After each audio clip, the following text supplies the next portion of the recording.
și unei cărți poți da follow, like sau share. Intră în rețea. Citește.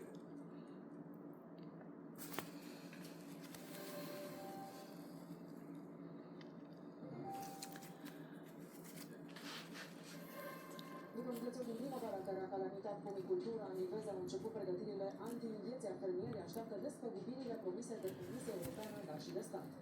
3.300 de euro pe hectar, adică exact la nivelul Bulgariei, de exemplu, și al țărilor vecine. Vă aștept la un jurnal duminică de la ora 9.